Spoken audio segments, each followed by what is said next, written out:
चुनावी प्रचार के लिए सोमवार को बुंदेलखंड के बांदा जिले पहुंचे सीएम योगी आदित्यनाथ, जहां उन्होंने भाजपा प्रत्याशी आर के सिंह पटेल के समर्थन में अतर्रा में जनसभा को किया संबोधित, जिसमें उन्होंने कहा कि आज ये है नया भारत, मोदी जी के नेतृत्व में बढ़ा रहा है मोदी जी का सम्मान। अब भारत की तरफ नहीं देखता है कोई दुश्मन। आज जरा जोर से भी विस्फोट हो जाए तो पाकिस्तान बोलता है कि हमने नहीं किया। यही है नया भारत। बोले हमें इस नए भारत में दिख रहा है नया उत्तर प्रदेश व नया बुंदेलखंड। सपा ने यहाँ के युवकों को पकड़ाए थे तमंचे, हमने उन लोगों को दिए टैबलेट, जिससे स्मार्ट बन रहा है युवा। बोले मोदी जी ने किया है सबका साथ सबका विकास, और इसी दम पर मोदी जी के नेतृत्व में फिर भारी बहुमत से बनेगी भाजपा की सरकार। झांसी में मंगलवार को देखने को मिलेगी इंडिया गठबंधन की एकजुटता, जहां गठबंधन के तहत कांग्रेस प्रत्याशी प्रदीप जैन आदित्य के समर्थन में झांसी पहुंचेंगे सपा के राष्ट्रीय अध्यक्ष अखिलेश यादव व कांग्रेस के पूर्व राष्ट्रीय अध्यक्ष राहुल गांधी। दोपहर 1 बजे क्राफ्ट मेला ग्राउंड में विशाल जनसभा को किया जाएगा आयोजन, जिसमें प्रदीप जैन आदित्य के लिए जनता से वोट करने की अपील करेंगे दोनों बड़े नेता। इस बड़े कार्यक्रम को लेकर इंडिया गठबंधन और जिला प्रशासन ने सभी तैयारी कर ली है पूर्ण। लोकसभा चुनाव के चौथे चरण में मध्य प्रदेश की 8 सीटें इंदौर, उज्जैन, देवास, रतलाम, मंदसौर, धार, खरगोन और खंडवा पर हुआ मतदान, जहां शाम 5 बजे तक इन सीटों पर 68.01% हो चुकी है वोटिंग। इंदौर में सबसे कम 56.53% पड़े हैं वोट, जबकि मंदसौर में सबसे ज्यादा 71% हुआ है मतदान। सुबह के समय मतदान केंद्रों पर वोटर्स में देखने को मिला खासा उत्साह। पोलिंग बूथों पर मतदाताओं की लगी रही लंबी कतारें। हालांकि दोपहर में गर्मी पड़ने से कम ही वोटर पहुंचे मतदान केंद्र। मुख्यमंत्री डॉक्टर मोहन यादव ने इंदौर में लोकसभा चुनाव की 8 सीटों की तुलना में कम मतदान होने पर दी प्रतिक्रिया, जहां प्रदेश भाजपा कार्यालय में महिला वॉर रूम का जायजा लेने पहुंचे सीएम मोहन ने कहा कि मैं तो अखाड़े का हूं पहलवान, सामने वाला हो कोई तो मैं बताऊं अपना दांव, वहां है ही नहीं कोई, इसीलिए तो आ रही है मुसीबत। सामने वाले ने छोड़ दिया मैदान, लेकिन वहां से जो आ रही है रिपोर्ट उसके अनुसार इंदौर सबसे ज्यादा मतों से जीतने वाली सीट में से होगी एक। चुनाव प्रचार करने सोमवार को जालौन पहुंचे उत्तर प्रदेश के उप मुख्यमंत्री केशव प्रसाद मौर्य, जहां उन्होंने माधोगढ़ के स्वर्गीय वीर बहादुर महाविद्यालय में भाजपा प्रत्याशी भानु प्रताप वर्मा के समर्थन में जनसभा को किया संबोधित, जिसमें उन्होंने अखिलेश यादव व विपक्ष पर जमकर साधा निशाना। कहा कि अखिलेश यादव गुंडे माफियाओं के हैं सरदार, जो हैं बेईमान, और वह ईमानदार लोगों को देश से बाहर करने की कह रहे हैं बात। बोले जिनके घर शीशे के होते हैं वे दूसरों के मकान में पत्थर नहीं फेंका करते। वहीं उन्होंने कहा कि जैसे ही 2024 में मोदी जी तीसरी बार देश के बनेंगे प्रधानमंत्री, तो जो राम विरोधी हैं वह भी डूब जाएंगे राम भक्ति में।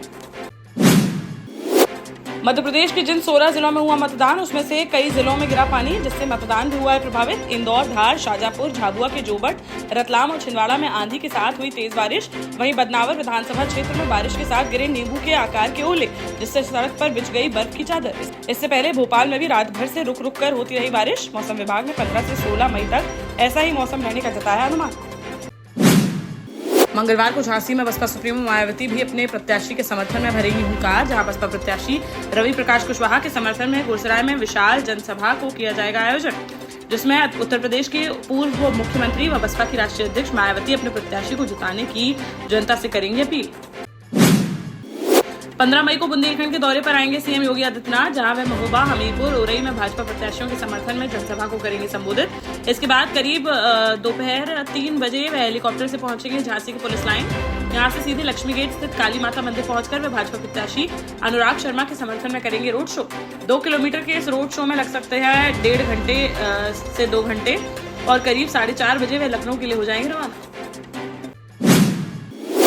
ललितपुर में खेत पर जा रहे 9वीं के छात्र की तारवाड़ी में आ रहे करंट की चपेट में आ जाने से हो गई मौत, जहां पाली थाना क्षेत्र अंतर्गत सिमरधा निवासी 13 वर्षीय अक्षय लोधी मूंग की फसल में घुसे जानवरों को भगाने के लिए जा रहा था। तभी खेत के पास में लगी तारवाड़ी के बीच में से निकलने के लिए जैसे ही उसने पकड़ा था, तो उसमें आ रहे करंट की चपेट में आ गया किशोर, जिस पर पीछे से आ रही बहन ने उसे बचाने का किया प्रयास, तो वह भी झुलसकर हो गई घायल। दोनों को तुरंत ले जाया गया अस्पताल, जहां डॉक्टरों ने अक्षय को कर दिया मृत घोषित। वहीं उसकी घायल बहन का इलाज जारी। पुलिस ने शव को पोस्टमार्टम के लिए भेजकर मामले की जांच की शुरू।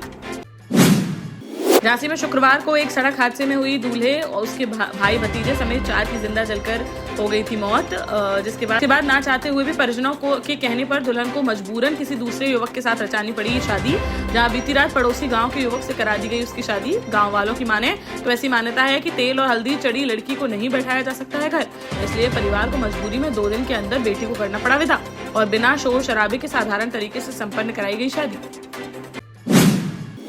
टीकमगढ़ पुलिस ने सोमवार को नकली नोट बनाने वाली गिरोह का कर दिया पर्दाफाश। पुलिस कंट्रोल रूम में जतारा एसडीओपी अभिषेक गौतम ने पूरे मामले का किया खुलासा, जिसमें उसने बताया कि नकली नोट बनाने के आरोप में 3 लोगों को किया गया है गिरफ्तार, जिनमें राकेश कुशवाहा नामक कियोस्क सेंटर का संचालक भी है शामिल। उसने ही कलर्ड प्रिंटर से 100 और 200 रुपए के निकाले थे नकली नोट। मौके से 22,000 रुपए के नकली नोट व कलर्ड प्रिंटर किया गया बरामद। कार्रवाई कर तीनों को भेजा गया जेल। दतिया के गांव पिपरौआ के पास बीती रात एक तेज रफ्तार कार ने स्कूटी सवार दादा और पोते को मार दी जोरदार टक्कर, जिसमें 65 वर्षीय दादा रामशंकर शुक्ला की मौके पर ही हो गई दर्दनाक मौत। वहीं गंभीर रूप से घायल 3 वर्षीय पोते कृष्णा को तुरंत इलाज के लिए अस्पताल में कराया गया भर्ती, जहां देर रात को इलाज के दौरान उसने भी तोड़ दिया दम, जिससे परिवार में मचा कोहराम। वहीं घटना के बाद चालक कार छोड़कर मौके से हो गया फरार। पुलिस ने शवों को पोस्टमार्टम के लिए भेजकर आरोपी चालक की तलाश की शुरू। निवाड़ी जिले के ओरछा स्थित रामराजा सरकार मंदिर में 500 वर्षों से भगवान को राजा के तौर पर सलामी देने की परंपरा अनवरत है जारी। यहाँ सोमवार से सलामी की परंपरा में पुलिस ने किए हैं कुछ बदलाव, जिसमें अब सलामी देने वाले जवान की बंदूक के आगे लगे बैनेट यानी चाकू को हटा दिया गया है। सुरक्षा कारणों के चलते किया गया है बदलाव।